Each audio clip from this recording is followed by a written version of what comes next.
Hello दोस्तों, welcome to BPSC simplified. मेरा नाम है आलोक रंजन सिंह और आज के इस पर्टिकुलर वीडियो में हम डिस्कस करेंगे कंप्लीट एंशिएंट हिस्ट्री सीरीज़ का पार्ट 2। जी हाँ, एक लेक्चर ऑलरेडी आपको दिया जा चुका है एंशिएंट हिस्ट्री पे और इस लेक्चर को हम डिस्कस कर रहे हैं थ्रू लूसेंट बुक। तो पार्ट 2 बहुत इंपॉर्टेंट होगा और पार्ट 1 अगर आपने नहीं देखा तो वो भी ज़रूर देखिए। उसमें हमने इंडस वैली सिविलाइजेशंस और ईयरली ऋग वैदिक पीरियड डिस्कस किया है। और आज के इस लेक्चर में हम 3 चैप्टर को डिस्कस करेंगे। एक तो हमारा हो गया लैटर वैदिक पीरियड, दूसरा हमारा हो जाएगा बुद्धिज़्म और तीसरा हो जाएगा जैनिज़्म। ठीक है, ये तीनों चैप्टर बहुत ही इंपॉर्टेंट है हमारे एग्जामिनेशन पर्सपेक्टिव से, तो ज़रूर इसको पूरा लेक्चर ज़रूर देखना है। तो letter Vedic period, letter Vedic period जो है 1000 बीसी से 600 बीसी तक एग्जिस्ट करता था। जहाँ तक बात इसको पहली ज्योग्राफिकल एरिया की बात करें, ठीक है, तो जहाँ हमने देखा था कि ईयरली वैदिक पीरियड में लोग कहीं ना कहीं हिमालय और सप्त सिंधु, ठीक है, सप्त सिंधु जो 7 नदियाँ बहती है उन नदियों के इर्द गिर्द ही ऋग्वैदिक पीपल निवास करते थे। लेकिन जब लैटर वैदिक पीरियड आता है, लैटर वैदिक पीरियड में देखिए यहाँ पे आर्यन सेटलमेंट जो है पूरा द होल नॉर्दर्न इंडिया जो है वो कवर करता है। ये आर्यावर्त के अकॉर्डिंग यहाँ पे कहा जा रहा है। यहाँ तक कि जो कल्चर का सेंटर था लैटर वैदिक पीरियड में वो सरस्वती नदी से शिफ्ट करके गंगा नदी तक पहुँच जाती है। यहाँ तक लैटर वैदिक पीरियड में नर्मदा, सडनीरा और चंबल नदियों का मेंशन मिलता है। और सडनीरा जिसको मॉडर्न टाइम में हम आजकल गंडक नदी कहते हैं, तो इन सारी नदियों का मेंशन मिल रहा है लैटर वैदिक पीरियड में। ये बताया जा रहा है कि लैटर वैदिक पीरियड के लोग यहाँ तक भी रहने लगे थे। अब लैटर वैदिक पीरियड लोगों का जो एक्सपेंसन है टुवर्ड्स ईस्ट की तरफ जो एक्सपेंसन उनका है वो हमें शतपथ ब्राह्मण में मिलेगा। शतपथ ब्राह्मण जो बुक है उसमें मिल जाता है। एक कहानी के थ्रू हमें मालूम चलता है। उसमें एक कहानी है विदेगा मथावा का। जो विदेगा मथावा जो है वो कैसे माइग्रेट करता है सरस्वती नदी से Sadanira and came to the land of Videgha, modern Tirhut region में यहाँ पे पहुँच जाता है। तिरहुत रीजन यहाँ पे पहुँचने की बात कर रहे हैं, यानी कि बिहार के नॉर्थ में तक यहाँ पे कैसे ये पहुँचता है, ये कहानी दी गई है। ही यानी कि Agni then went burning along the earth toward the east. और यहाँ पे ये बताया गया कि जो आग है वो जलता हुआ पूरा जंगल को साफ़ करता हुआ वेस्ट से ईस्ट को चलाता है। और उसी में फिर गौतम रघुगुना जो एक पृष्ठ थे और विदेग मथावा, इन्होंने उसी को यानी जंगल साफ़ होता गया और उसी को ये लोग फॉलो करते हुए यहाँ तक पहुँच गए। ये एक कहानी है जो कि मेंशन है शतपथ ब्राह्मण में। ठीक है, शतपथ ब्राह्मण एक बुद्धिस्ट टेक्स्ट है।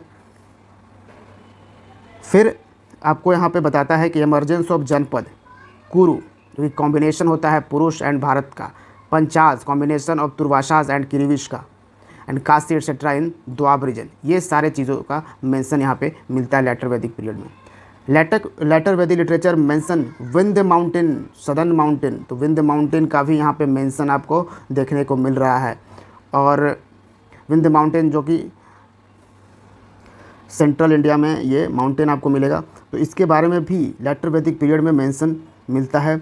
यहाँ तक कि एक क्लियर टेरिटोरियल डिविजन्स मिलता है लैटर वैदिक पीरियड में। क्या, तो 3 भागों में पूरे इंडिया को यहाँ पे बांटा हुआ देखा जाता है कि एक आर्यावर्त जो कि नॉर्दर्न इंडिया था, मध्य देशा जो कि सेंट्रल इंडिया था, एंड दक्षिणापथ जो कि सदर्न इंडिया था। ये 3 पार्ट में यहाँ पे पूरे इंडिया को डिवाइडेड किया गया था, डिवीज़न किया गया था। ये हमें मेंशन कहाँ मिलता है लैटर वैदिक पीरियड में। अब जैसे हमने देखा था ऋग वैदिक पीरियड का पॉलिटी, इकोनॉमी, रिलीजियस, सोसाइटी वगैरह देखा था, उसी तरीके से हम अब लैटर वैदिक पीरियड में देखेंगे क्या पॉलिटी थी उस वक्त के। ठीक है, तो पॉलिटी, तो लार्ज किंगडम्स और stately cities made their appearance in the latter Vedic period. तो बड़े बड़े किंगडम्स यहाँ पे होने शुरू हो गए कहाँ पे, लैटर वैदिक पीरियड में। इन तैतरिया ब्राह्मण, ये टेक्स्ट है Taittiriya Brahmana, we notice the theory of divine origin of kingship. ये नोटिस यहाँ किया जाता है ओरिजिन ऑफ किंगशिप। यहाँ तक कि जो गवर्नमेंटल मशीनरी थी वो और ज़्यादा एलेबोरेट तरीके से आती है, इसके पहले जैसा थी। And to the growth of the power of the king, राजा का जो पावर है वो यहाँ पे ग्रोथ दिखता है। न्यू सिविल फंक्शनरीज यहाँ पर देखने को मिलता है beside the only civil functionary of the Rigvedic period the purohit. अब ऋग्वैदिक पीरियड में आपने क्या देखा था कि एक पुरोहित था, मंत्री के नाम पर यहाँ पे यही राजा का हर तरीके से मदद करता था, पुरोहित। ठीक है, तो यहाँ पे भी पुरोहित तो था, उसके बाद भी बहुत सारे नए फंक्शनरीज जो हैं वो एग्जिस्ट करते हैं थे। जैसे आप देखो भागदूधा जो कि कलेक्टर ऑफ टैक्सेस, टैक्स को कलेक्ट करने वाला भागदूधा था। फिर सूत या सारथी द रॉयल हेराल्ड था और चैरियोटर इसको कहा जाता था। फिर खस्त्री था चैम्बरलेन। फिर था अक्षवापा, ये कुरियर था। तो ये सारे ऑफिशियल्स यहाँ पे लेटर वैदिक पीरियड में एग्जिस्ट करने लगे थे। और जहाँ तक ऋग वैदिक पीरियड में देखिए तो सिर्फ पुरोहित यहाँ पे एग्जिस्ट करता था। ठीक है, ये बात को आप समझिएगा। उसके बाद अगर हम देखते हैं मिलिट्री ऑफिशियल्स की बात करें तो ऋग वैदिक टाइम्स में जैसे सेनानी था, तो जनरल था, ग्रामणी था जो कि हेड ऑफ द विलेज हुआ करता था, वो फंक्शन भी कंटिन्यूड रहा लेटर वैदिक पीरियड में। ये लोग भी रहे, सेनानी, जनरल और ग्रामणी भी लेटर वैदिक पीरियड में एग्जिस्ट करते थे।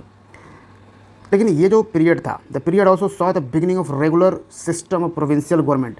अब यहाँ पे लेटर वैदिक पीरियड में जो है regular system of provincial government शुरू हो गई थी। जो लोकल गवर्नमेंट थी, अब रेगुलर एक सिस्टम शुरू हो गया था कि प्रोविंशियल लेवल पे एक गवर्नमेंट होगी।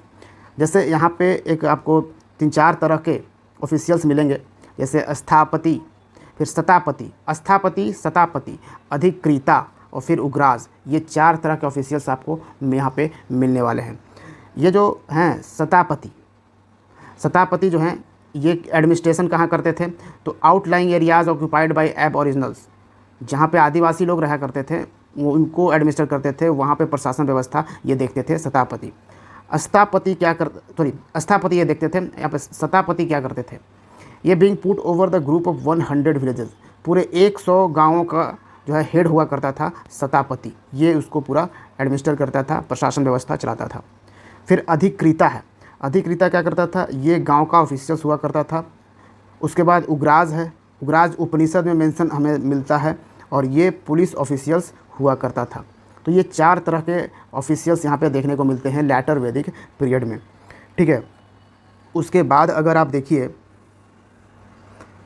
तो the popular control over the affairs of the kingdom was exercise through सभा एंड समिति। अब जिस तरीके से ऋग वैदिक पीरियड में सभा और समिति जो है वो राजा को ज़्यादा एरोक्रेटिक्स होने से रोकता था, उसी तरीके से यहाँ भी था, सभा और समिति एग्जिस्ट करता था। Vidatha had the completely disappeared by now, और विदत जो था वो यहाँ पे बिल्कुल डिसअपियर्ड हो गया था, विदत अब नहीं रहा करता था। इवन ड्यूरिंग द लेटर वैदिक times Kings did not possesses a standing army. अब ऋग वैदिक पीरियड में स्टैंडिंग आर्मी एग्जिस्ट नहीं करती थी और लेटर वैदिक पीरियड में भी स्टैंडिंग आर्मी एग्जिस्ट नहीं करती है। ठीक है, हाँ, लेकिन यहाँ पे जुडिशियल जो है वो ग्रो कर रहा था। द किंग जो है played a great role in administrating criminal law, ये सब करने में, यानी जुडिशियरी के तौर पर अब मेन जो होता था राजा होता था, वही न्याय देता था। ठीक है, जैसे क्रिमिनल लॉ में अब जैसे क्या क्या होता था, जैसे किलिंग ऑफ एन एम्ब्रॉय को अगर आपने मार दिया तो सज़ा होगी, होमिसाइड के लिए सज़ा होती थी, द मर्डर ऑफ ब्राह्मण के लिए सज़ा होती थी। इन पर्टिकुलर गोल्ड को चुराने के लिए, ड्रिंकिंग, सूरा पीने के लिए, सूरा आपको पता होगा ड्रिंकिंग अल्कोहल था। सूरा और सोम आपको हमने बताया था कि ऋग वैदिक पीरियड में प्रचलन में था, ये दोनों अल्कोहलिक ड्रिंक था। ये सब regarded as the serious crimes इसे कहा जाता था। And treason was a capital offence यहाँ पे हुआ करता था। फिर जब पॉलिटी हमने देख लिया, अब आ जाते हैं हम सोसाइटी में। तो सोसाइटी में देखिए, as the time passed, yajnas became elaborate and complicated ceremonial, leading to the emergence of the learned men known as brahmanas। हमने ऋग वैदिक पीरियड में आपको क्या बताया था कि याजनास यानी सैक्रिफाइस, याजना का मतलब क्या हुआ, सैक्रिफाइस यानी बलिदान दिया जाता था, ये एक सिस्टम था। तो यहाँ पे क्या हुआ ना, लेटर वैदिक पीरियड में ना, ये जो याजनाज है, ये जो बलिदान है, वो और बड़े पैमाने पे बढ़ा दिया गया, पूरा एलेबोरेट कर दिया गया इसको। एंड ये जो सारे जो कॉम्प्लिकेटेड सेरेमोनियल होने लगे, इन सब को लीड कौन करने लगा, अब एक लर्नेड मेन लीड करने लगा। और वो लर्नेड मेन कौन हुआ करता था, ब्राह्मण्स। ठीक है, ब्राह्मणास जो हमने आपको बताया था कि ऋग वैदिक सोसाइटीज़ जो थी वो 4 वर्णाज में डिवाइडेड थी, जो कि लेटर वैदिक पीरियड में भी सेम था, जैसे क्षत्रियाज, वैश्याज, शूद्राज। ठीक है, और एक सबसे टॉप पे तो ब्राह्मण था ही। And as the Aryans expanded to the east of the south के ईस्ट एंड साउथ जाते थे, group of the people known as Kshatriyas emerge to the conqueror territories and administer them. तो क्षत्रियाज जो कि लड़ाई वगैरह करते थे, जो कि मतलब युद्ध करते थे, उनको क्षत्रिय कहा गया। The remaining Aryans formed a separate class known as Vaishyas, a word derived from Vish meaning people. वैश्या में विश मतलब मीनिंग पीपल होता था। The non Aryan form the fourth class known as Shudras. तो ब्राह्मण, क्षत्रिय और वैश्यास ये तीनों आर्यंस थे, और जो नॉन आर्यंस हुआ करते थे उनको शूद्राज कहा जाता था। ठीक है, जो आर्यंस नहीं हुआ करते थे वो शूद्राज कहे जाते थे। Nevertheless this divisions of society were not rigid. लेकिन ये जो 4 डिविजन्स था सोसाइटी का, ये कोई बहुत रिजिड नहीं था कि मतलब एकदम से ऐसा ही होगा। ठीक है, इसमें थोड़ा सा बदलाव भी देखा जाता था कि जो कोई ज़रूरी नहीं है कि फैमिली का हर परिवार, अगर कोई एक क्षत्रिय है तो दूसरा भी क्षत्रिय ही होगा, हो सकता है वो वैश्य हो जाए। ठीक है, ये डिपेंड करता था उसके ऑक्यूपेशन पे। The institution of gotra that is the clan appeared in the later Vedic period. अभी जो शादी वगैरह में गोत्र देखा जाता है वो लेटर वैदिक पीरियड में ही शुरू हुआ था। लेटर वैदिक पीरियड में ही इसकी शुरुआत आज तक हम ये चल रहा है। The higher caste could marry with the lower ones but marriage with Shudras was not permitted. अब ये जो 3 थे, ब्राह्मण, क्षत्रिय, वैश्य, इन तीनों में तो शादी हो सकती थी, लेकिन शूद्राज से शादी नहीं कर सकते थे। अगर शूद्राज से शादी की तो उसे सोसाइटी से बिल्कुल कटा हुआ माना जाता था। The idea of pollution appeared in the society, और यहीं पे सोसाइटी में पॉल्यूशन का आइडिया भी अपीयर्ड होता है। अर्लीस्ट रेफरेंस मिलता है यहीं पे 4 आश्रम का। जो 4 आश्रम कहा गया है, 4 स्टेजेस ऑफ लाइफ, ज़िंदगी के 4 स्टेजेस, वो क्या था? ब्रह्मचार्य जीवन, गृहस्थ जीवन, वनप्रस्थ जीवन और संन्यास जीवन। ये आपको यहीं पे मिलेगा लेटर वैदिक पीरियड में। और ये कहाँ पे फाउंड हो गया? Is found in the Jabala उपनिषद।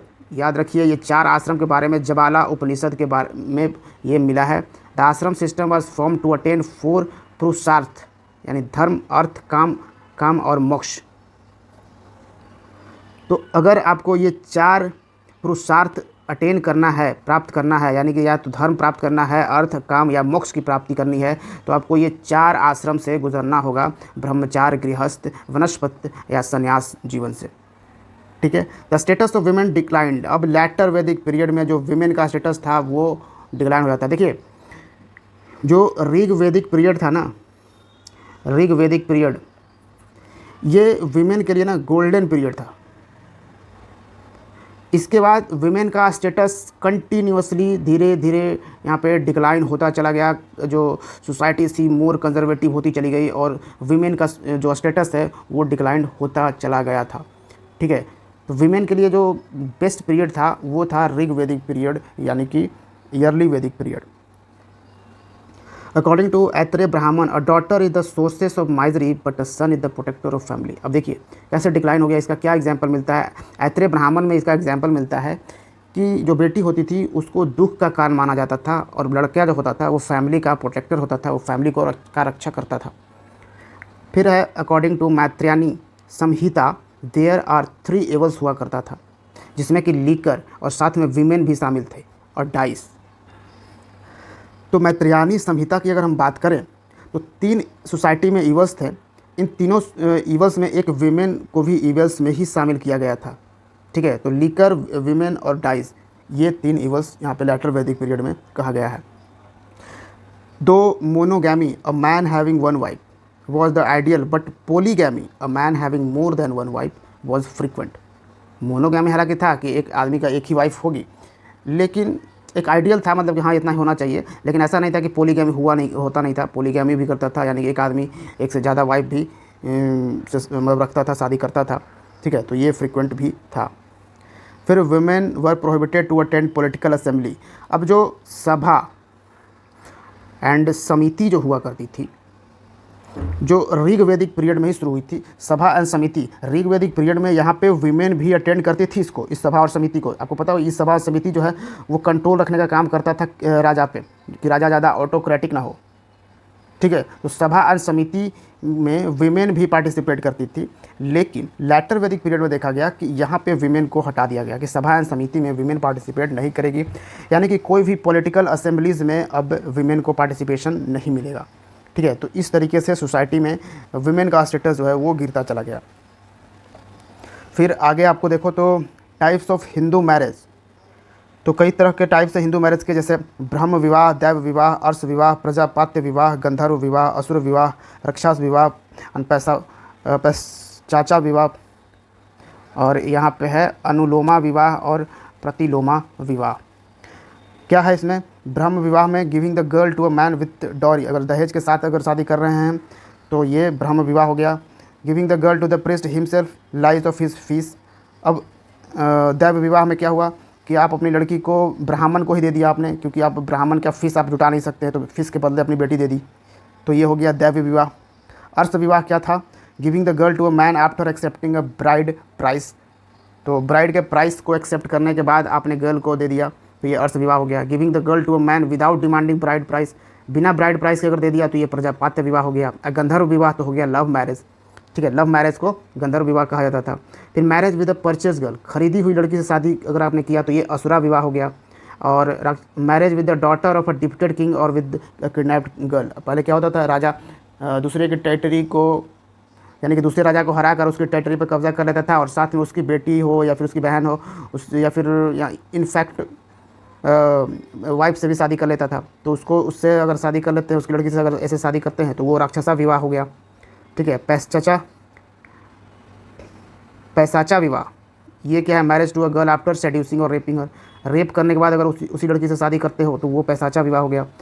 तो ये तरह का हिंदू मैरिज में इस तरह के ये सब टाइप्स हैं। फिर 2 टाइप्स और हैं। अनुलोमा विवाह, marriage between a bride groom from a upper caste and a bride from a lower caste, ठीक है, यानी कि लोअर कास्ट की दुल्हन से, लोअर कास्ट की लड़की से अगर अपर कास्ट का लड़का शादी करता है, दूल्हा शादी करता है, तो वो अनुलोमा विवाह हो गया। और उसके उल्टा ठीक हो गया, अगर शादी होता है तो प्रतिलोमा विवाह हो गया, ठीक है। तो ये चीज़ें होती थी। फिर समकारा, समकारा आपका 16 समकारा यहाँ पे मिलेंगे, ठीक है, तो ये चीज़ें भी ध्यान थोड़ा सा रख लीजिएगा, देख लीजिएगा। फिर रिलीजन में हम आते हैं कि जो उस वक्त लेटर वैदिक पीरियड में इंद्र, अग्नि ये हुआ करते थे, while the into the background Prajapati, जो जिनको कहा जाता था क्रिएटर ऑफ द यूनिवर्स, जो कि लास्ट लेटर कहा गया ब्रह्मा, प्रजापति को। विष्णु हुआ करते थे patron God of Aryans. Rudra God of animals को रुद्र कहा जाता था, लेटर आइडेंटिफाइड विद शिवा, और इन्हीं रुद्र को फिर शिव या महेश कहा जाने लगा। रोज इन प्रोमिनेंस, ये लोग प्रोमिनेंस में रहा करते थे, ये सारे भगवान वहाँ पे हुआ करते थे उस सोसाइटी में। लेकिन Prajapati became the supreme God, लेकिन इन सारे गॉड्स में सबसे सुप्रीम कौन किन्हें माना जाता था? तो प्रजापति को, ठीक है। फिर है पुष्णा गॉड हुआ करते थे, जो कि प्रोटेक्ट करते थे कैटल को वैदिक पीरियड में। और ये लेटर वैदिक पीरियड में जो पुषाना जो थे वो शूद्रास के गॉड बन जाते हैं, इनके भगवान कहे जाते थे पुषाना को, ठीक है। बृहदारण्यक के Upanishad was first work to give the doctrine of transmigration and पुनर्जन्म एंड डेट्स के बारे में ये कौन सा बताता है? बृहदारण्यक के उपनिषद, ये पहली बार बृहदारण्यक के उपनिषद जो है यही बताता है to give the doctrine of transmigration, यानी पुनर्जन्म के बारे में, एंड इट्स ड्रीम और कर्म के बारे में यहाँ पे मालूम चलता है। फिर है रत्निनाज जो कि शतपथ ब्राह्मण के अकॉर्डिंग यहाँ पे हम बात कर रहे हैं। तो रत्निनाज में ये सारे ऑफिसियल्स को यहाँ पे देखा जा रहा है। पुरोहित जो कि प्रीस्ट हुआ करते थे, महिषी क्वीन, युवराज, क्राउन प्रिंस, सुत या सारथी, ये रॉयल हेराल्ड को कहा जाता था। सेनानी जनरल हुआ करते थे, Gramin head of the village हुआ करते थे। फिर छाता ये गेट मैन हुआ करते थे या चैम्बरलेन कहा जाता था। संग्रहित्री ये ट्रेजरर हुआ करते थे। भागदुधा ये कलेक्टर ऑफ टैक्सेस हुआ करता था। फिर अक्सवापा ये कुरियर हुआ करता था।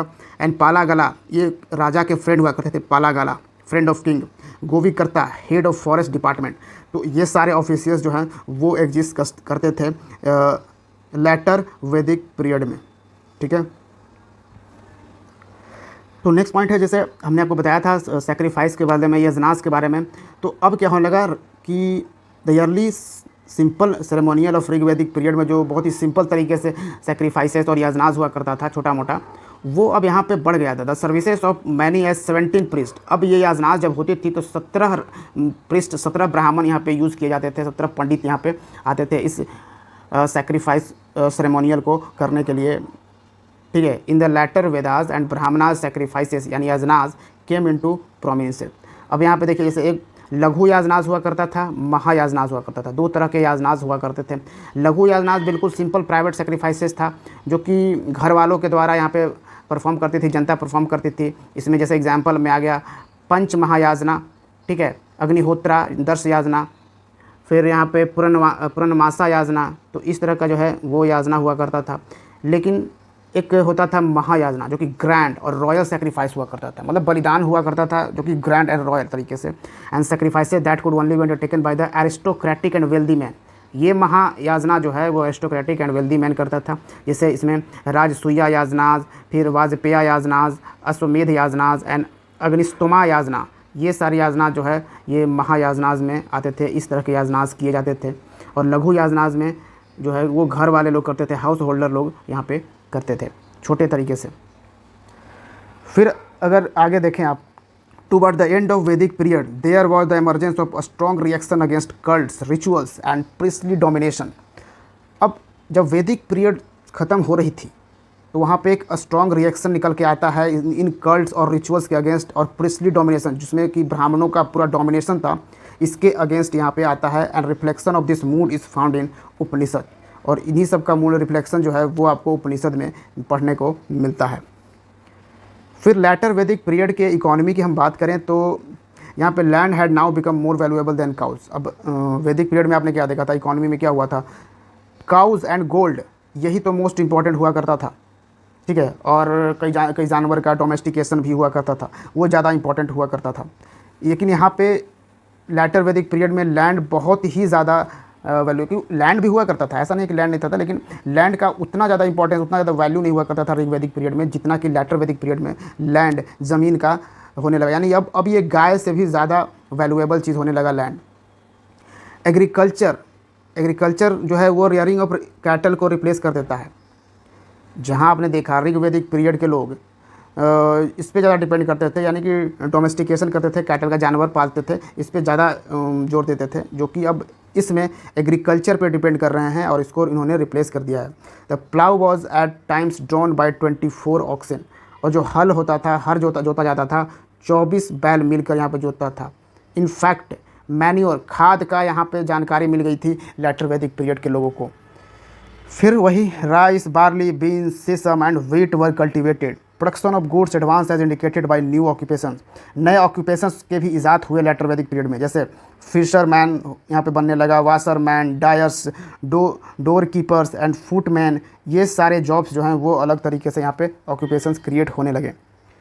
Indicating specialization distinctions was drawn between the chariot maker and the carpenter and the tanner and hide dresser. अब इन सब में स्पेशलाइजेशन भी आ गया। जो चैरियोटर मेकर थे, मानी रथ वगैरह जो बनाता था, कारपेंटर जो था बढ़ी वगैरह, टैनर एंड हाइड ड्रेसर, ये सब में भी स्पेशलाइजेशन यहाँ पे देखने को मिल जाता है।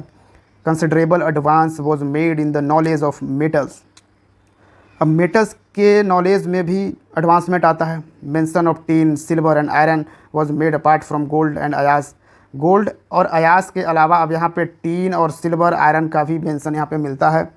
अयास कहा जाता था या तो कॉपर या फिर आयरन को यहाँ पे कहा जाता है इन द ऋग वैदिक पीरियड, ठीक है। उसके बाद evidence was there regarding organization of merchants into guilds because of reference to corporations, ganas and aldermen, shreshtins and PGW यानी कि पेंटेड ग्रे वेयर कल्चर यहाँ पे मिलता है 1100 BC से 600 BC के दरमियान।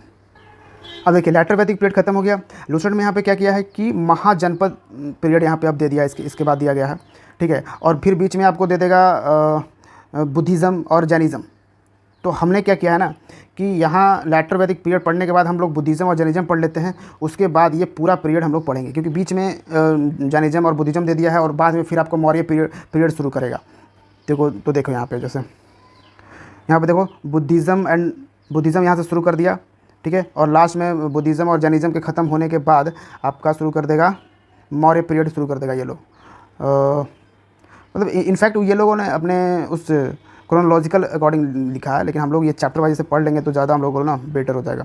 देखो यहाँ पे क्या क्या मौर्य एम्पायर यहाँ से शुरू हो गया, देख लो। यहाँ से जैनिज़्म ख़त्म हुआ है, जैनिज़्म का यहाँ से जैनिज़्म ख़त्म हुआ यहाँ तक, और यहाँ से मौर्य पीरियड अब शुरू हो गया। अब मौर्य पीरियड ये सब कहाँ, महाजनपद का ही पार्ट है, ठीक है।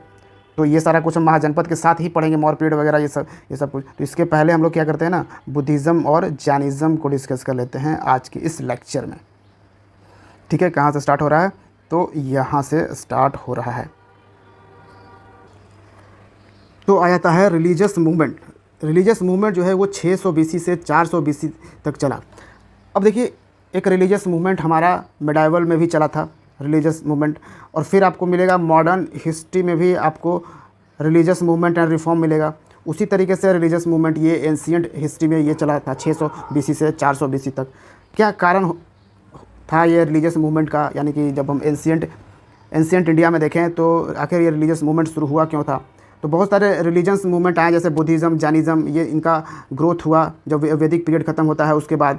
Eight the period of second urbanization और the age of Buddha 6th century BC to 4th century BC। तो रिलीजियस मूवमेंट ग्रो होने का क्या कारण रहा। तो बेसिकली वैदिक फ़िलॉसफी जो थी, जो लोग वैदिक फ़िलॉसफी मानते थे, उसकी ओरिजिनल प्योरिटी जो है वो लॉस्ट हो रही थी। फिर वैदिक रिलीजन हैड बिकम बहुत ही कॉम्प्लेक्स हो चुका था and had degenerated into superstitions, dogmas and rituals. ये सारे चीज़ें जो है पूरा अपना घर बना लिया था वैदिक कल्चर में।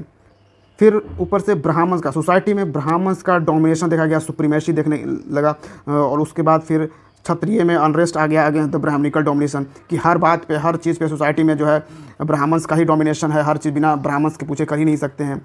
तो ये चीज़ पूरा आ गया था डोमिनेशन। तो उसके ब्राह्मण के अगेंस्ट भी ये रिलीजियस मूवमेंट चला। फिर introduction of new agricultural economy यहाँ पे इंट्रोड्यूस हो चुका था इन ईस्टर्न इंडिया में, ये भी एक रीज़न था। The desire of Vaishyas to improve their social position. अब जो वैश्य कैटेगरी था, वैश्य जो व्यापारी बिजनेसमैन जो हुआ करता था, वो वैश्यास में आता था, ठीक है। तो वो अपना सोशल पोजीशन को इम्प्रूव करना चाहता था, उसका ये डिज़ायर था with the increase in their economy, क्योंकि उनके इकोनॉमिक पोजीशन जो इंक्रीज़ हो रहे थे उसके according, due to the growth of trade. अब उनकी ट्रेड बढ़ रही थी, इकोनॉमिक पोजीशन उनका इंक्रीज़ हो रहा था, तो अब उनका डिज़ायर आ गया कि हमारा अब सोशल पोजीशन भी इंक्रीज़ होना चाहिए, ठीक है। तब यहाँ पे बुद्धिज़्म और जैनिज़्म का जन्म होता है। तो आ जाइए बुद्धिज़्म में इम्पॉर्टेंट बुद्धाज लाइफ को हम देखते हैं। तो गौतम बुद्ध जो कि फाउंडर हैं बुद्धिज़्म के, गौतम बुद्ध का जन्म 563 BC में हुआ था, ठीक है। कहाँ पे, लुम्बिनी वन, ये रुमीनदेही डिस्ट्रिक्ट ऑफ नेपाल में ये इनका जन्म हुआ था। किस क्लैन में, तो शाक्य क्षत्रिय क्लैन में इनका जन्म हुआ था बुद्धाज लाइफ बुद्धा का। उनके पिता का नाम था सुदोधना, बुद्ध के पिता का, और जो कि राजा थे कपिलवस्तु के। उनकी माता का नाम था महामाया, जो कि प्रिंसेस थी, कोलिया रिपब्लिक की प्रिंसेस थी महामाया। लेकिन उनकी माता का जो डेथ हो जाता है, अर्ली एज में ही डेथ हो जाता है, और उनके पिता फिर दूसरी शादी करते हैं। तो अपनी सौतेली माँ के साथ, यानी कि अपनी जो मौसी होती है, यानी बहन जो होती है इसकी माँ की, मतलब बुद्ध के माँ की जो बहन होती है गौतमी, उनसे ही शादी कर लेते हैं इनके फादर सुदोधना, ठीक है। तो बाकी जो इनका जो पालन पोषण हुआ बुद्ध का, वो करती है महाप्रजापति गौतमी, ठीक है। तो ये याद रखिएगा, महाप्रजापति गौतमी इनका देखभाल करती हैं। उसके बाद ये माता होती हैं। In father married at an early age to Yashodhara. अब यशोधरा से शादी हो जाती है गौतम बुद्ध की, ठीक है, from home he had a son Rahul. तो हालांकि बचपन का नाम गौतम बुद्ध का सिद्धार्थ होता है, ठीक है, सिद्धार्थ रहता है। उनकी शादी यशोधरा से होती है, यशोधरा ये नाम याद रखिएगा। और गौतम बुद्ध और यशोधरा के बेटे एक होते हैं, और वो उन बेटे का क्या नाम था, राहुल, ठीक है। तो यशोधरा जो है वो शाक्य डायनेस्टी की राजकुमारी थी, उन्हीं से गौतम बुद्ध की शादी होती है। और देखिए, तो गौतम बुद्ध के लाइफ में, तो गौतम बुद्ध जब बाहर निकलते हैं ना, तो वो चार तरह के वो दृश्य देखकर बड़े सरप्राइज्ड होते हैं। वो देखते हैं एक बूढ़ा आदमी जो कि दुखी है, अ डिजीज़ पर्सन, एक बीमार आदमी देखें वो भी दुखी है, एंड डेड बॉडी उन्हें मिलता है, एंड एस्थेटिक एक साधु मिलते हैं, साधु संत देखने को मिलते हैं जो कि बड़े मौज मस्ती में हैं। ये उनके जीवन का टर्निंग पॉइंट था कि आखिर ये स्टेज है क्या। तो इन्हें बताया जाता है कि यही तो लाइफ का 4 स्टेज है जो जिससे कि हर किसी को गुजरना है। हर किसी को एक दिन बूढ़ा होना है, बीमार पड़ना है, मर जाना है, या फिर यहाँ पे अगर सभी दुखों से अगर कोई खुशी है तो यहाँ पे साधु संत जो है वो खुश है। ये यहाँ पे इनका कहना था, ठीक है। तो ये चीज़ें उन्होंने देखा। उसके बाद 29 के एज में, जब उनकी उम्र 29 थी, उन्होंने घर को छोड़ दिया। एंड ये जो घर को उनको छोड़ना जो था ना, इसको एक नाम दिया जाता है महाभिनिष्क्रमण, ठीक है। उनके घर को छोड़ना ये महाभिनिष्क्रमण था, जो कि आपको एग्जामिनेशन में ये वर्ड पूछेगा। उनके पहले टीचर थे अलारा कलमा, जो कि सांख्य फिलोसफर थे। जहाँ से इन्होंने मेडिटेशन के टेक्निक सीखे। और अगर देखा जाए बुद्ध के लाइफ के जो ग्रेट इवेंट्स थे उनको सिंबल्स से दर्शाया गया था। जैसे बुद्ध का जब जन्म होता है तो उस जन्म को किस सिंबल से दिखाया जाता है, तो लोटस और बुल। और महाभिनिष्क्रमण, जब उन्होंने घर को छोड़ा, उसको घोड़े से दिखाया जाता है। निर्वाण या संबोधि, एनलाइटनमेंट, जब उनको ज्ञान की प्राप्ति हुई, निर्वाण, ये बोधि ट्री के नीचे हुई थी, बोधि ट्री, ये एज ए सिंबल यूज़ किया जाता है। धर्म चक्र प्रवर्तन, ये जहाँ पर इन्होंने पहला अपना उपदेश जब दिया था धर्म, तो उसको धर्म चक्र प्रवर्तन का नाम दिया जाता है। इसको सिंबलाइज किया जाता है व्हील से। महापरिनिर्वाण, जब उनकी डेथ होती है, यहाँ पे कंफ्यूज मत होइएगा। महाभिनिष्क्रमण, जब उन्होंने घर छोड़ा, महाभिनिष्क्रमण। और महापरिनिर्वाण, जब उनकी डेथ होती है। और उनका डेथ का सिंबल दिखाया जाता है स्तूपा से, क्योंकि आपको पता है बुद्धिज़्म में ना स्तूपा का यूज़ किस लिए यूज होता था। स्तूपा जो इस तरीके का कुछ बनता था, इस तरीके का कुछ स्तूपा, ये जो बनता था स्तूपा, ये किस लिए यूज होता था, basically remains of the dead body of monk. ठीक है, जो बुद्धिज़्म में मॉन्क हुआ करते थे उनके डेड बॉडी इसमें रह जाती थी, तो इस सिंबल से यहाँ पे दर्शाया जाता था। ठीक है, तो पहले टीचर तो अलारा कालमा थे और दूसरे टीचर हुए उद्रक रामपुत्र।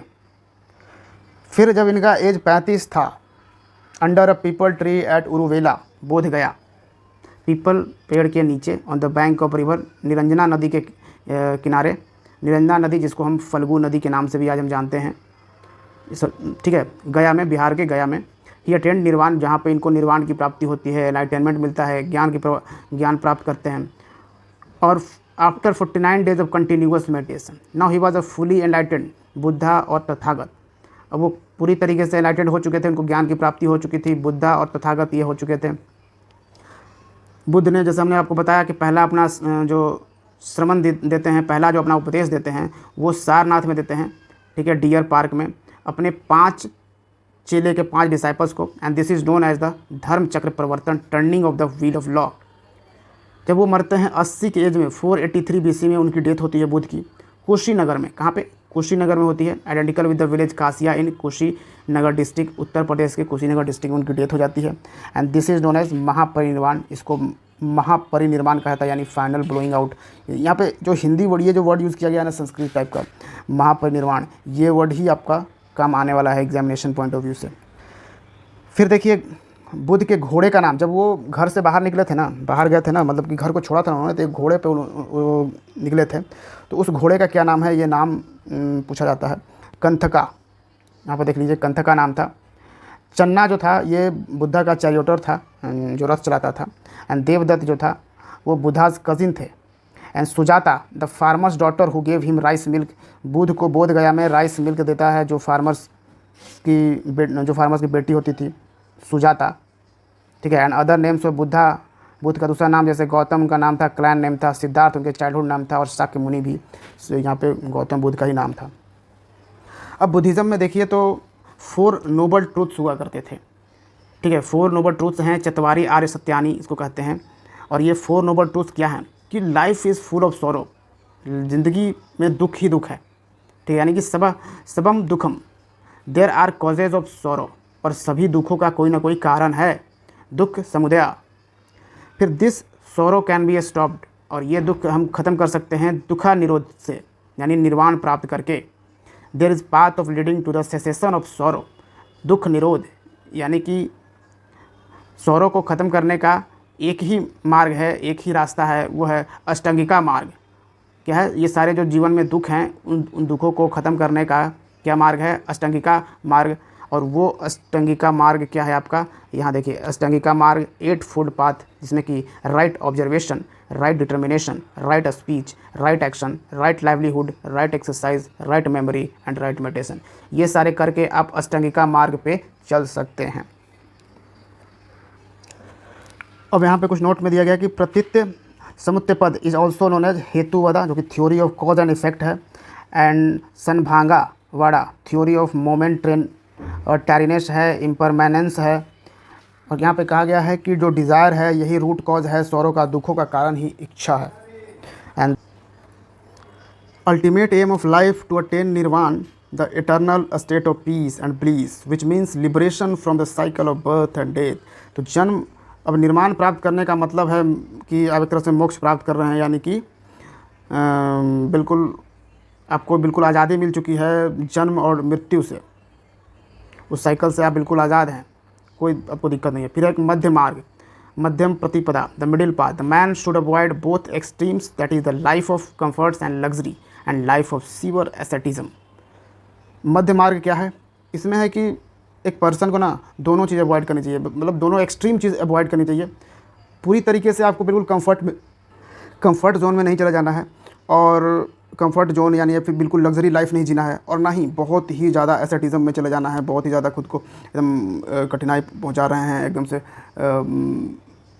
मतलब मॉन्क बन चुके हैं, बहुत ज़्यादा बहुत कठिन तरीके से वो इसको पालन कर रहे हैं, तो बहुत ज़्यादा उसमें एक्सट्रीम नहीं जाना है। तो ये मध्य मार्ग है, ये सब बुद्धिज़्म में ये बताया गया है।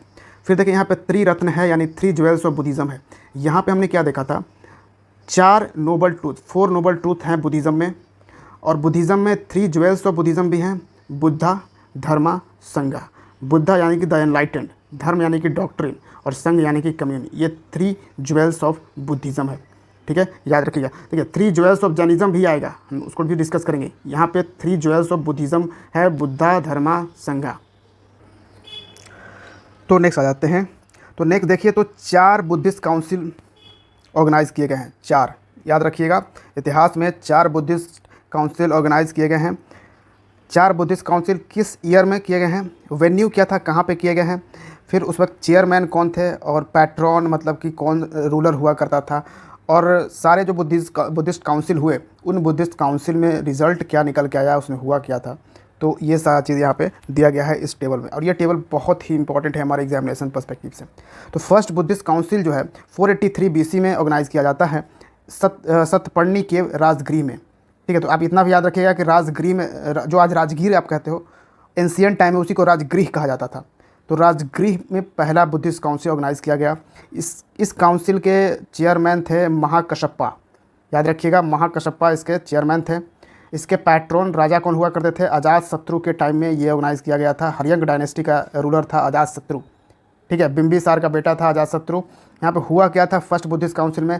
तो सुत्त पिटक और विनय पिटक जो था, ये बुद्धिज़्म में बुक है, सुत्त पिटक और विनय पिटक, इसका कंपाइलेशन किया गया था किसके द्वारा? आनंद और उपाली द्वारा, ठीक है। सुत्त पिटक को आनंद ने कंपाइल किया था और विनय पिटक को उपाली ने कंपाइल किया था। तो ये हुआ था फर्स्ट बुद्धिस्ट काउंसिल में। सेकंड बुद्धिस्ट काउंसिल देखिए तो 383 BC में ऑर्गेनाइज़ किया गया था। कहाँ पे? वैशाली में, और इसके चेयरमैन थे सबाकामी। पैट्रॉन काला अशोक, शिशुनाग डायनेस्टी का ये रूलर था काला अशोक। ये इस टाइम इसने ऑर्गेनाइज़ कराया था एक्चुअली में सेकंड बुद्धिस्ट काउंसिल, और इसमें रिजल्ट निकल गया था the monks of Vaishali wanted some change in rites, जो राइट्स हुआ करते थे उसमें चेंज मॉन्क्स चाहते थे, and schism into Sthaviravadins and Mahasanghikas. फिर थर्ड बुद्धिस्ट काउंसिल जो होता है 250 BC में होता है, ये आपको पाटलिपुत्रा में ही कराया जाता है, ठीक है। थर्ड बुद्धिस्ट काउंसिल पाटलिपुत्रा में, इसमें मोगली पुत्र तिस्सा ये चेयरमैन होते हैं, और राजा उस समय अशोक हुआ करते थे मौर्यन डायनेस्टी के, ठीक है। मौर्य डायनेस्टी के राजा अशोक थे। थर्ड बुद्धिस्ट काउंसिल में इन्होंने ऑर्गेनाइज कराया था। इसमें हुआ था कि compilation of Abhidhamma Pitaka and decision to send missionaries to various parts of the world. तो बहुत सारे मिशनरीज़ को जो है अलग अलग वर्ल्ड में भेजा गया था। अशोक ने इसको भेजा था ताकि यहाँ पे बुद्धिज़्म को और फैलाया जाए। फिर फोर्थ बुद्धिस्ट काउंसिल होती है। ये तीन जो बुद्धिस्ट काउंसिल हुई, ये आपने देखा कहाँ पे हुआ? राजगीर, वैशाली, पाटलिपुत्रा, तीनों बिहार में हुआ। एक जो बुद्धिस्ट काउंसिल होता है फोर्थ वाला, वो आउट ऑफ बिहार होता है। वो कहाँ पे होता है? कुंडलवन, कश्मीर में ये फोर्थ बुद्धिस्ट काउंसिल होता है। और इस वक्त चेयरमैन थे इसके वासुमित्र और वाइस चेयरमैन अश्वघोष, ठीक है। वासुमित्र थे चेयरमैन, और राजा कनिष्क के टाइम में होता है, कुषाण डायनेस्टी का ये रूलर था कनिष्क। और इसमें होता है फोर्थ बुद्धिस्ट काउंसिल में कंपाइलेशन ऑफ विभाषा शास्त्र, और फिर था division of Buddhist into Hinayanas and Mahayana. तो जो बुद्धिज़्म था वो दो पार्ट में बढ़ जाता है, हिनायंस एंड महायान्स में बढ़ जाता है। कब? फोर्थ बुद्धिस्ट काउंसिल के दरमियान ही, ठीक है। तो इसको याद रखना है, बहुत ही इंपॉर्टेंट। पहला राजगीर में हुआ, दूसरा वैशाली में, तीसरा पाटलिपुत्रा में, और चौथा कश्मीर में। चेयरमैन पहला में महाकश्यपा, फिर सबाकामी, मोगलीपुत्र तिस्सा, और फिर वासुमित्र। राजा हुए पहला अजातशत्रु पहला काउंसिल में, फिर काला अशोक, अजातशत्रु, काला अशोक, फिर अशोक, काला अशोक, फिर अशोक और लास्ट में कनिष्क। ठीक है, ये आपको याद रहेगा। नेक्स्ट आ जाते हैं बुद्धिस्ट लिटरेचर की बात हम करते हैं। तो इसमें पाली टेक्स्ट में अगर आप देखो तो त्रिपिटक, पाली टेक्स्ट में त्रिपिटक मिलेगा। पिटक में लिटरली मीन्स मतलब बास्केट हुआ करता था, and it was called so because the original text were written on palm leave. अब त्रिपिटक इसलिए भी कहा जाता था कि जो ओरिजिनल टेक्स्ट था वो पाम लीव्स पे बनाया जाता था एंड केप्ट इन और इसको बास्केट में रख दिया जाता था। तो विनय पिटक में क्या था, मोनास्टिक कोड होता था। सुत्त पिटक में बुद्धास के सेइंग्स थे, जो बुद्धा ने जो भी कहा है वो सुत्त पिटक में है। फिर अभिधम्म पिटक में रिलीजियस डिस्कोर्सेस ऑफ बुद्धास है, जो भी रिलीजियस डिस्कोर्सेस हैं वो आपको अभिधम्म पिटक में मिलेगा। जैसे अभिधम्म पिटक कंप्राइजेज ऑफ दीघा निकाय, मजीम निकाय एंड संयुक्त निकाय, अंगुत्तर निकाय, खुदरक निकाय, ये सारा कुछ अभिधम्म पिटक में आता है। फिर देखिए Milinda Panho, that is the question of Milinda, a dialogue between Milinda identical with the Indo Greek ruler Menander and Buddhist संत नागसेन। तो मिलिंद पन्हो में मिलिंद और नागसेन के साथ डायलॉग देखने को मिलता है, इन दोनों के बीच में कॉन्वर्सेशन देखने को मिलता है यहाँ पे। ठीक है, तो ये भी यहाँ पे एक सोर्स है, एक्चुअली आप कह सकते हैं लिटरेरी सोर्स है बुद्धिज़्म का। फिर Dipavamsa and Mahavamsa, the great chronicles of Sri Lanka, Sri Lanka के ग्रेट क्रॉनिकल्स हुआ करते थे दीपवामसा एंड महावामसा। एक तो पाली टेक्स्ट हो गया बुद्धिज़्म में। फिर एक संस्कृत टेक्स्ट की बात करें बुद्धिज़्म में तो बुद्धचरिता, सौंदर्यनंद, सूत्रलंकर, सरीपुत्र प्रकरण एंड वज्र सूची, अश्वघोष, विशा शास्त्र, तो ये सारा कुछ है, आप देख सकते हैं। अब बुद्धिज़्म दो सेक्ट्स में बढ़ जाता है। ठीक है, एक हीनयान सेक्ट हो जाता है और दूसरा महायान सेक्ट। अब हीनयान सेक्ट्स जो कि लेज़र व्हीकल है, महायान ग्रेटर व्हीकल है। अच्छा, तो डिफरेंस क्या है हीनयान और महायान में? तो ये दोनों बुद्धिज़्म के ही सेक्ट्स हैं, दो सेक्ट्स में बुद्धिज़्म बट गया था। अब हीनयान के जो फॉलोअर्स हैं वो बिलीव करते हैं original teaching of Buddha, Buddha के जो ओरिजिनल टीचिंग्स हैं, उनके उपदेश संदेश हैं, उनमें बिलीव करते हैं हीनयान वाले लोग। They sought individual salvation through self discipline and meditation. आप मोक्ष की प्राप्ति कर सकते हैं अपने सेल्फ डिसिप्लिन और मेडिटेशन से, आप कर सकते हैं। बहुत ज़्यादा आपको एकदम से आश्रम में आकर और अथी में रख कर ही आपको नहीं करना है, मतलब बहुत ही कड़ा चीज़ नहीं करना है। इस चीज़ में बिलीव करते हैं हीनयान, जो कि बुद्ध का ओरिजिनल टीचिंग से। बुद्ध भी यही कहा करते थे। बुद्ध कहा करते थे they did not believe in an idol worship. जैसे कि बुद्धिज़्म शुरू हुआ था आइडल वर्शिप को हटाने के लिए, तो आइडल वर्शिप में बिलीव नहीं करते थे हीनयान वाले। ठीक है, मूर्ति पूजा नहीं करते थे।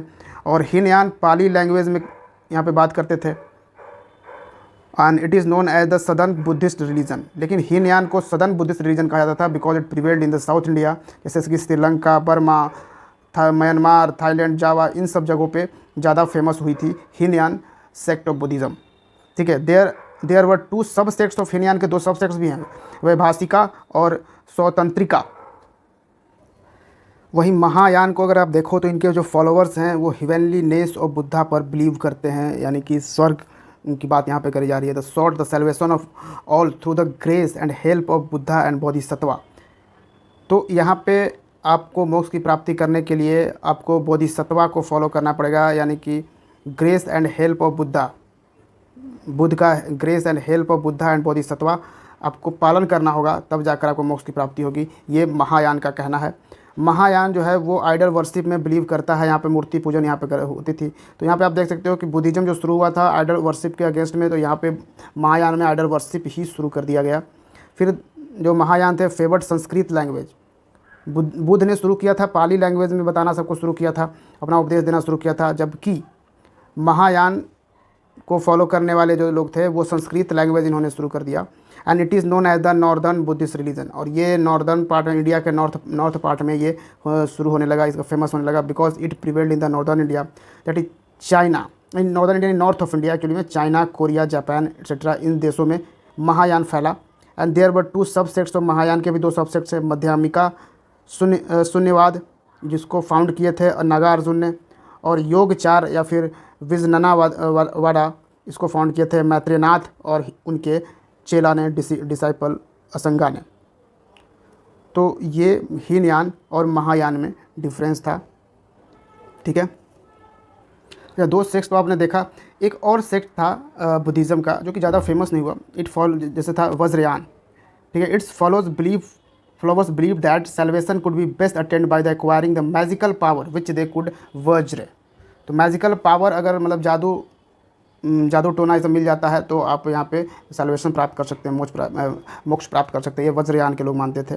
The chief divinities of the new sect were the Taras and it, जो ये पॉपुलर हुआ वज्रयान कहाँ पे, ईस्टर्न इंडिया में, पर्टिकुलरली बंगाल और बिहार में वज्रयान जो है वो पॉपुलर हुआ था। अब जो यहाँ हमने आपको बताया कि बोधिसत्वा को प्राप्त करने के बाद ही आप सैल्वेशन यानी मोक्ष की प्राप्ति कर सकते हो, ये महायान के अकॉर्डिंग कहा गया है। तो बोधिसत्वा में क्या है, तो बोधिसत्वा में ये 6 चीज़ें आती हैं। वज्रपाणी, अवलोकितेश्वर, मंजूश्री, मैत्रेय एंड क्षितिगृह, अमिताभा। वज्रप्राणी जो कि like Indra, he holds a thunderbolt foe of sin and evil. Avalokiteshvara also called Padmapani, kind hearted, ठीक है। Manjushri, he holds a book describing 10 parameters of spiritual perfection. And Maitreya, the future of Buddha. And क्षितिगृह, the guardian of purgatories. And Amitabh या अमितयुषा, Buddha of heaven। तो ये बोधिसत्वा जो है वो follow करने के बाद वो प्राप्त होगा। फिर अगर सेक्रेड श्राइन्स की हम बात करें तो 4 मेन सेक्रेड श्राइन्स मिलेंगे और बाकी ऐसे अगर टोटल बोले तो 8 ऐसे आपको सेक्रेड श्राइन्स मिलेंगे बुद्धिज़्म के, जैसे Lumbini, Bodh Gaya, Sarnath, Kushinagar, where the 4 principal events of Buddha's life, namely Lumbini में जहाँ पे बुद्ध का जन्म हुआ था, बोध गया में उन्होंने ज्ञान की प्राप्ति करी, एनलाइटेंड, सारनाथ में फर्स्ट सरमन दिया उन्होंने, कुशीनगर में उनकी डेथ हो गई। तो ये 4 तो बुद्धिज़्म, ये 4 प्लेसेस तो बिल्कुल श्राइन्स हैं, सेक्रेड श्राइन्स हैं। And to these are added 4 places, 4 और प्लेसेस जो है ऐड होती है, Shravasti, Rajgriha, Vaishali and Sankasya. And these 8 places have all along been considered as the 8 holy places होती है, जिसको अष्टथनाज भी कहा जाता था। क्या है, अष्टथनाज कहा जाता था इन 8 प्लेसेस को मिलाकर। दूसरे सेंटर भी हैं बुद्धिज़्म इन एंशियंट इंडिया में, जैसे Amaravati, Nagarjuna in Andhra Pradesh, Nalanda in Bihar, Junagadh and Vallabhi in Gujarat, Sanchi and Bharhut in Madhya Pradesh. In ये सारे प्लेसेस भी आपका बुद्धिज़्म से जुड़ा हुआ है। Ajanta Ellora in Maharashtra, Dhaulagiri in Orissa, Kannauj, Kaushambi and Mathura in Uttar Pradesh, Jagdala and Sompuri in west Bengal. फिर आते हैं बुद्धिस्ट आर्किटेक्चर वो developed in 3 form. Buddhist architecture जो था वो 4 फॉर्म्स में डेवलप हुआ, स्तूपा, चैत्य और विहारा। स्तूपा क्या था, ये रेलिक्स ऑफ द बुद्धा और सम प्रोमिनेंट बुद्धिस्ट मॉन्क्स के यहाँ पे प्रिजर्व किए जाते थे। जैसे आपने बताया रेलिक्स, बुद्ध के रेलिक्स और दूसरे कुछ प्रोमिनेंट बुद्धिस्ट मॉन्क्स के रेलिक्स स्तूपा में रखे जाते थे। चैत्य क्या हुआ करता था, ये प्रेयर हॉल था जहाँ पे बुद्धिज़्म के लोग, बुद्धिज़्म फॉलोअर्स जो थे वो चैत्य में प्रेयर करते थे।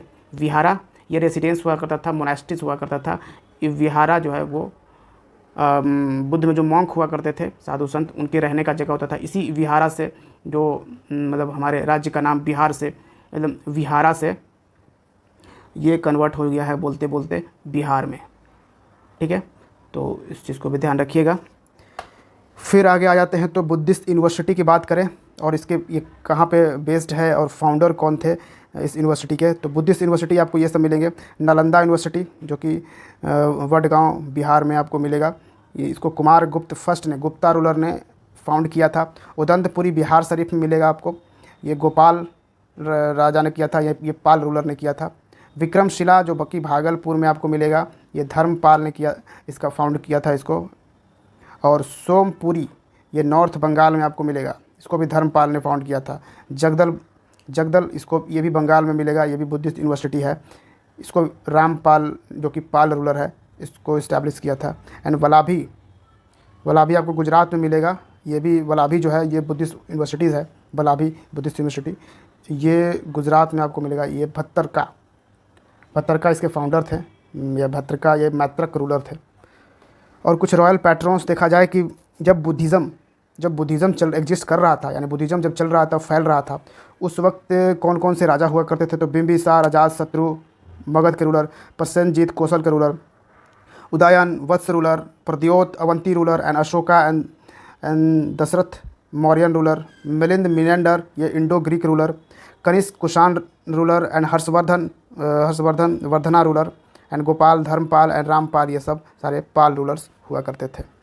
अगर थोड़ा सा नोट एक है कि Ashoka the greatest patron of Buddhism के ग्रेटेस्ट पैट्रोन थे अशोका, जो कि अशोका ने थर्ड बुद्धिस्ट काउंसिल को के दरमियान जो मिशन भेजा गया था, उन्होंने अशोका ने मिशन भेजा था, जो अशोका रूलर थे, अशोका द ग्रेट, उन्होंने मिशन भेजा कंप्राइजिंग ऑफ हिज सन, उनका जो बेटा था महेंद्र, अशोक का बेटा महेंद्र और उनकी बेटी संघमित्रा, इसको श्रीलंका भेजा गया था। किस लिए?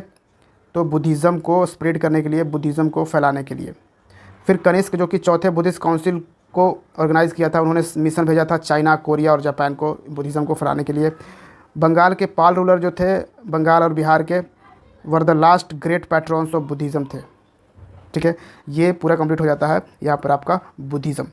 अब यहाँ पे लगे हाथे हम जैनिज़्म भी ख़त्म करेंगे। अगला है हमारा Jainism. So according to Jain tradition 24 Tirthankaras हुआ करते हैं जैनिज़्म में। 24 तीर्थंकर्स थे, literally ford maker across the stream of existence. The first being, पहले जो थे, पहले तीर्थंकर, इसमें मतलब 24 तीर्थंकर हुआ करते थे और 24 तीर्थंकर के बाद कोई नहीं हुए। ठीक है, पहले जो थे ऋषभ देव, जिनको आदिनाथ भी कहा जाता है, और लास्ट महावीर हुए। ठीक है, जैनिज़्म में हम ये पढ़ रहे हैं। विष्णु पुराण और भागवत पुराण तो डिस्क्राइब करता है कि जो ऋषभ देव थे ना, ये जो ऋषभ देव थे पहले तीर्थंकर थे जो जैनिज़्म में, ये बेसिकली नारायण के अवतार थे। ऋषभ देव इनकारनेशन ऑफ नारायण ना। अब यहाँ पे आप देखते हो कि जो दो तीर्थंकर थे ना, ऋषभ देव, अरिस्टनेमी, ऋषभ एंड अरिस्टनेमी, ये जो दो तीर्थंकर हुए उन 24 में से, इन दोनों का नाम मेंशन आपको ऋग्वेद में मिलता है। ठीक है, ऋग्वेद हमने पढ़ा था, उनमें ऋग्वेद में इन दोनों का मेंशन मिलता है। लेकिन 22 दूसरे, इन दोनों को छोड़ के 22 और जो तीर्थंकर हैं वो हैं एम्बिगुअस। उनका कोई हिस्टोरिकल चीज़ें मिली नहीं, मालूम नहीं चली कि वो कौन कौन थे, यानी कौन कौन थे, ये नहीं कि मतलब उनका क्या इतिहास था, उन्होंने क्या कंट्रीब्यूशन किया है, इन सारी चीज़ों पे यहाँ पे प्राप्त नहीं हुआ है। हमारे पास हिस्टोरिकल प्रूफ बस इन लास्ट दो लोगों के बारे में है, जैसे पार्श्वनाथ जो कि 23वें तीर्थंकर थे और महावीर जो कि 24वें और अंतिम तीर्थंकर रहे हैं। तो इन दोनों के बारे में हमारे पास हिस्टोरिकल प्रूफ तो है, लेकिन 22 ऐसे थे जिनके बारे में हिस्टोरिकल प्रूफ हमारे पास नहीं है। फिर पार्श्वनाथ वॉज अ प्रिंस, ये जो पार्श्वनाथ थे ये प्रिंस थे बनारस के, who abandoned the throne and led the life of hermit and dies at the summit Shikhar Parshvanath हिल गिरिडीह झारखंड। तो ये जो पार्श्वनाथ थे 23वें तीर्थंकर, इन्होंने 4 टीचिंग्स दिया था। इनके 4 मेन टीचिंग्स थे। कौन कौन से थे? Ahimsa, non injury, satya, non lying, asteya, non stealing, aparigraha, non possession. ये 4 टीचिंग्स तो पार्श्वनाथ के थे, जो 23rd तीर्थंकर ऑफ जैनिज़्म थे। इसमें महावीर जो कि 24th तीर्थंकर ऑफ जैनिज़्म एंड लास्ट तीर्थंकर ऑफ जैनिज़्म हुए, महावीर ने एक और टीचिंग्स ऐड किया, चौथा टीचिंग्स भी इन्होंने ऐड कर लिया। यानी कि ये 4 टीचिंग्स को तो इन्होंने अडॉप्ट किया और साथ में एक 5वां टीचिंग्स भी इन्होंने अडॉप्ट किया, वो था ब्रह्मचर्य। तो अब हो गया अहिंसा, सत्य, अस्तेय, अपरिग्रह और ब्रह्मचर्य। ठीक है, अब 24 जो तीर्थंकर्स थे और उनको किस सिंबल से रिप्रेजेंट किया जाता है वो यहाँ पे आपका दिया गया है। जैसे पहले थे ऋषभ देव, जिनको बुल से रिप्रेजेंट किया गया है, अजीतनाथ जिनको एलिफेंट से रिप्रेजेंट किया गया है जैनिज़्म में। ठीक है, उसी तरीके से लास्ट में देखो तो पार्श्वनाथ जो है वो सरपेंट यानी सांप से रिप्रेजेंट किया गया है, और महावीर को किस चीज़ से रिप्रेजेंट किया गया है? लायन से आपको रिप्रेजेंट किया गया है। तो कम से कम ये 2-4 चीज़ें आपको याद रखनी है। ठीक है, बाकी का आप ना याद रखो तो भी चलेगा, लेकिन ये 2-4 शुरू के 1-2 और लास्ट के 2 तो बहुत इंपॉर्टेंट है, और महावीर से तो बहुत ज़्यादा इंपॉर्टेंट है। ठीक है, इनको लायन से रिप्रेजेंट किया जाता है। फिर अब महावीर के ही लाइफ अब देखते हैं। 24 तीर्थंकर्स ऑफ जैनिज़्म। इनका जन्म हुआ 540 BC में। कहाँ पे? कुंडल ग्राम, जो कि आपको वैशाली में, बिहार के वैशाली में मिलेगा कुंडग्राम, वहाँ पे इनका जन्म हुआ महावीर का। इनके पिता का नाम सिद्धार्थ था। ठीक है, अब यहाँ पे कन्फ्यूज़न थोड़ा सा शुरू होगा, कन्फ्यूज़ मत होइएगा। सिद्धार्थ इनके पिता का नाम था, बुद्ध के पिता का नाम था सुदोधना। ठीक है,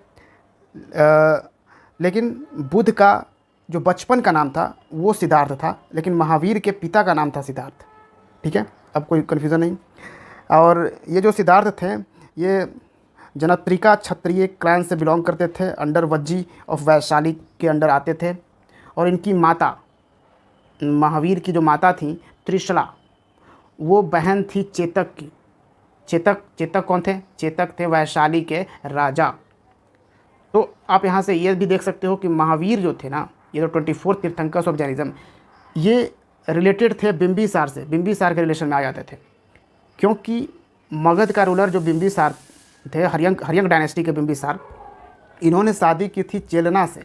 और चेलना चेतक की क्या डॉटर थी। ठीक है, तो यहाँ पे आप समझ गए कि ये जो चेतक थे वैशाली के राजा, इनकी बहन से शादी महावीर के पिताजी ने किया।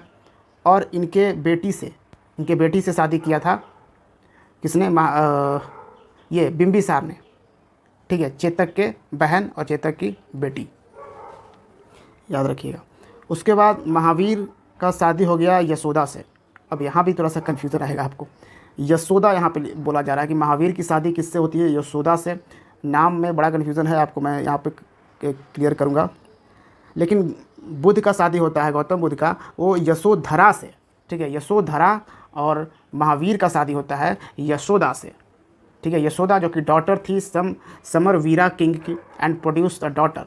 महावीर और यशोदा का बेटी होती है, और वो थी अनुंजा प्रियदर्शनी। अनुंजा प्रियदर्शनी नाम था इनके बेटी का। और इनके बेटी के हस्बैंड का नाम था Jamali, became the first disciple of Mahavir. और यही जमाली जो था ये पहला शिष्य बनते हैं महावीर का। ठीक है, चेला बोलना सही नहीं है एक्चुअली, मेरे को वर्ड ही नहीं आ रहा था, अभी मेरे को वर्ड आया है शिष्य एक्चुअली। ठीक है, तो शिष्य जमाली जो थे पहले शिष्य बने महावीर के। फिर at the age of 30 after the death of his father, यानी कि पिता के मरने के बाद महावीर 30 के उम्र में छोड़ देते हैं अपनी फैमिली को और एस्थेटिक बन जाते हैं and proceeded in search of truth. अब सच की खोज में ये निकल पड़ते हैं। ही वॉज एक्म्पनीड बाई मखाली गौशाला, और मखाली गौशाला इनका साथ देता है। और जो मखाली गौशाला थे, महावीर और मखाली गौशाला के बीच में कुछ डिफरेंसेस क्रिएट हो गया, जिसके कारण गौशाला छोड़ देते हैं और आजीविका सेक्ट जो है इसको फाउंड करते हैं।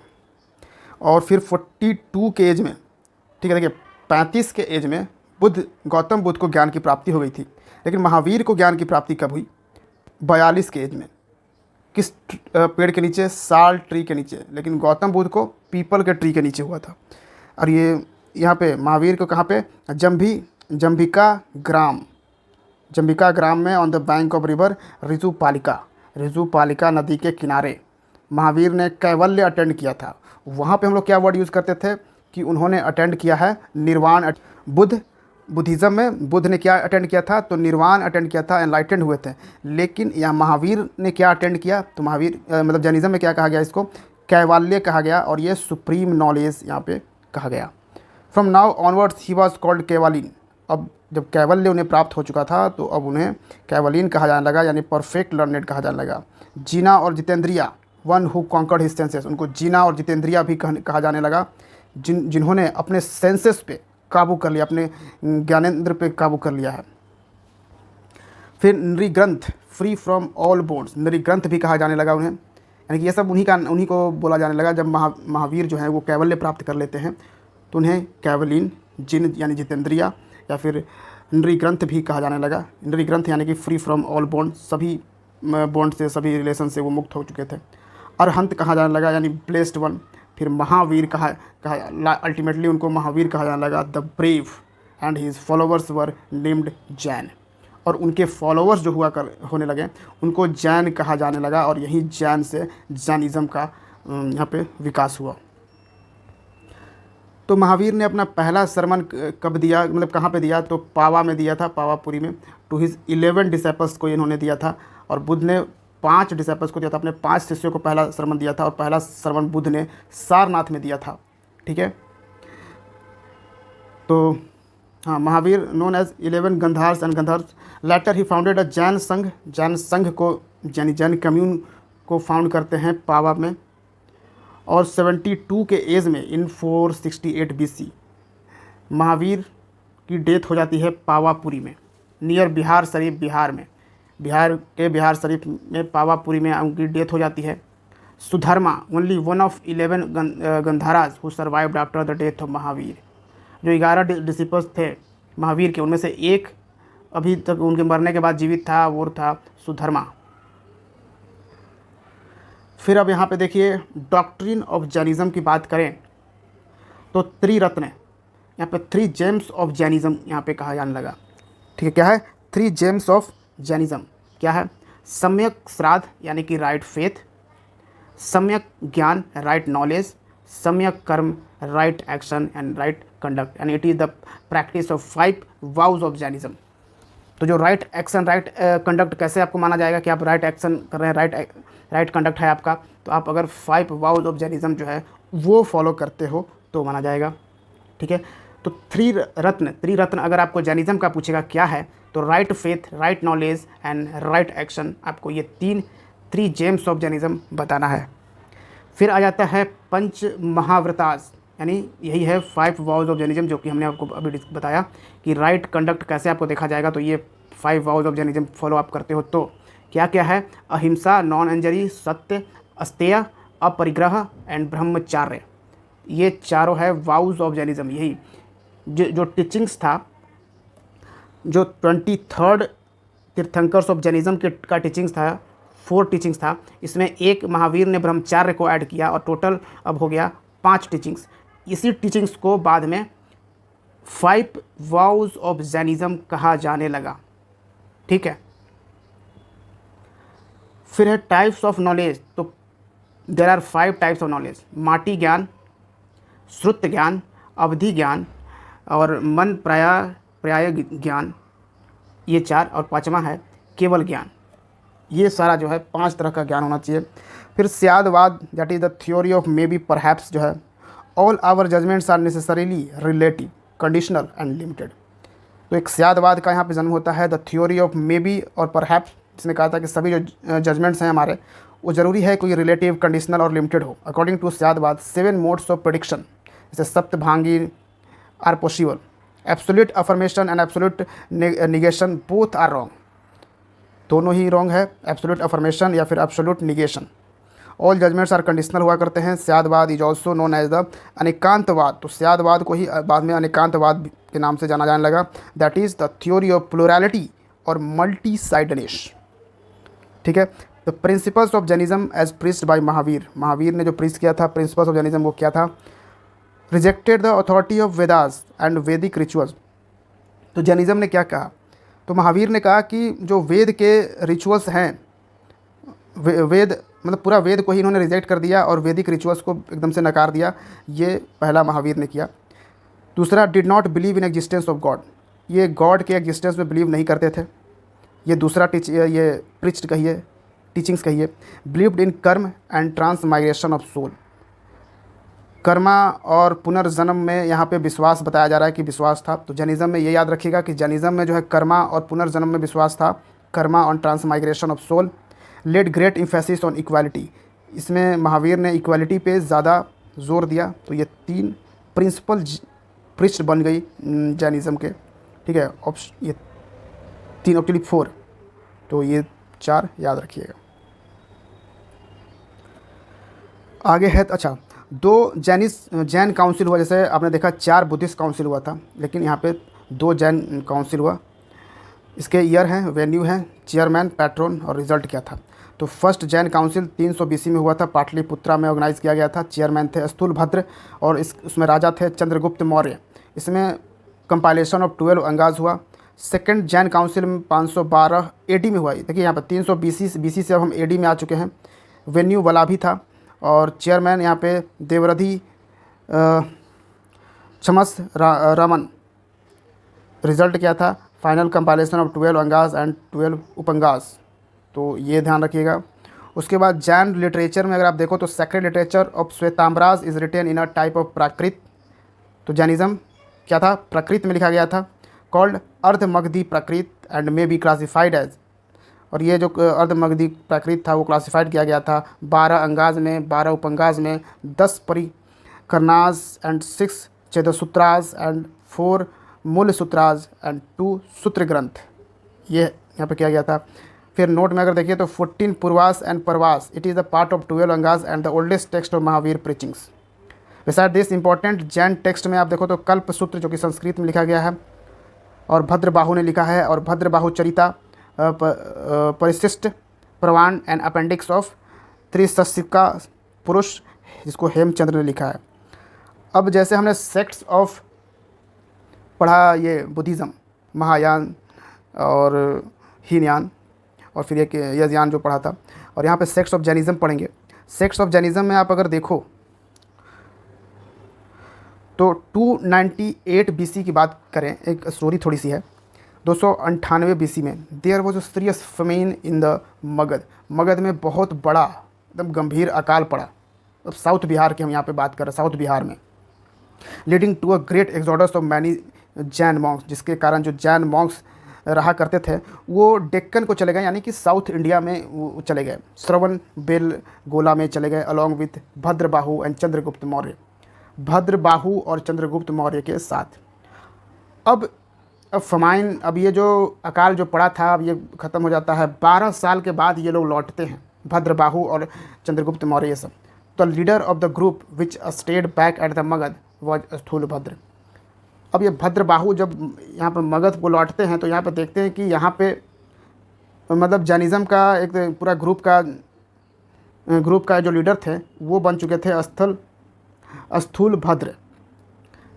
When the Jains, Bhadrabahu and others returned from South India, they held that complete nudity be an essential part of the teachings of Mahavir. उन्होंने देखा कि यहाँ पर तो कंप्लीट न्यूडिटी आ चुकी है, यहाँ पे नंगापन आ चुका है महावीर के टीचिंग्स में। while the monks in Magad began to put on white clothes. तो जैनिज़्म में आप अभी भी देखते हो कि जैनिज़्म में जब 2 सेक्ट्स है, एक सेक्ट जो है उसके जो हेड हुआ करते हैं, यानी कि जैनिज़्म के जो हेड हुआ करते हैं वो बिल्कुल न्यूड रहते हैं, बिल्कुल वो कोई भी कपड़ा वगैरह पहनते नहीं हैं, और एक जैनिज़्म का सेक्ट है जो कि वाइट कपड़ा पहनता है।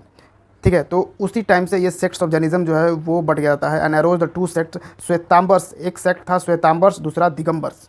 ठीक है, जो श्वेतांबर्स हुआ करते थे ये वाइट कपड़ा पहनते थे, ठीक है, लेकिन दिगंबर्स जो हुआ करते थे वो बिल्कुल कोई कपड़ा नहीं पहनते थे।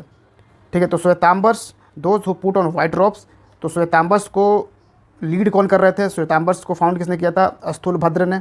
और Digambaras those who were stark naked, यानी कि भद्रबाहु ने। तो ये श्वेतांबर्स और दिगंबर्स हो गए 2 सेक्ट्स ऑफ जैनिज़्म। अब जैन आर्किटेक्चर का एग्जांपल्स आपको कहाँ मिलेगा? गुम्फाज मिलेगा, caves, gumphas caves, that is the Hathi Gumpha मिलेगा, भग गुम्फा मिलेगा, ये उदयगिरी खंडागिरी में उड़ीसा में, खारवेला। फिर दिलवारा टेम्पल्स मिलेगा, temples in Girnar and Palitana Gujarat में आपको मिलेगा, टेम्पल्स पावापुरी टेम्पल मिलेगा, राजगीर टेम्पल बिहार में मिलेगा, स्टैचू ऑफ गोमतेश्वर, बाहुबली, श्रवण बेलागोला, ये भी आपको जैन आर्किटेक्चर का एग्जांपल्स है। अब रॉयल पैट्रॉन्स, अब नॉर्थ इंडिया में कौन कौन से राजा हुआ करते थे, किंग हुआ करते थे उस वक्त जैनिज़्म के टाइम में? तो नंदास, बिंबिसार, अजातशत्रु, उदयन। ठीक है, तो हाँ एक तरह से आप कह सकते हो कि बुद्धिज़्म और जैनिज़्म बहुत ज़्यादा दोनों के टाइम डिफरेंस में बहुत ज़्यादा डिफरेंसेस नहीं था। ठीक है, उसके बाद में उदयन था हरियांग डायनेस्टी का, फिर चंद्रगुप्त मौर्य, बिंदुसार, संप्रति, ये सब मौर्यन और मगध के रूलर थे। प्रद्योत, अवंती के रूलर थे। ठीक है, उस वक्त वो लोग एग्जिस्ट करते थे। उदयन, सिंधु सविरा एंड खारवेला कलिंग रूलर जो है था, ये सब जो है उस जैनिज़्म के टाइम में एग्जिस्ट करते थे। साउथ इंडिया में देखिए तो Ganga dynasty, Kadamba dynasty, Amogha Varsha, Siddha Raj Jay Singh and Kumar Pal, the last great patrons of Jainism. तो जैनिज़्म के ये सारे लोग ग्रेट पैट्रॉन्स यहाँ पे थे। तो इस तरीके से हमने यहाँ पे ख़त्म कर दिया, फिनिश कर लिया है आज के इस लेक्चर में लेटर वैदिक पीरियड, बुद्धिज़्म और जैनिज़्म। ठीक है, तो उम्मीद है लेक्चर पसंद आया होगा। तो चलिए फिर मिलते हैं बीपीएससी सिंप्लीफाइड के अगले वीडियो में। Thank you for watching. जय हिंद।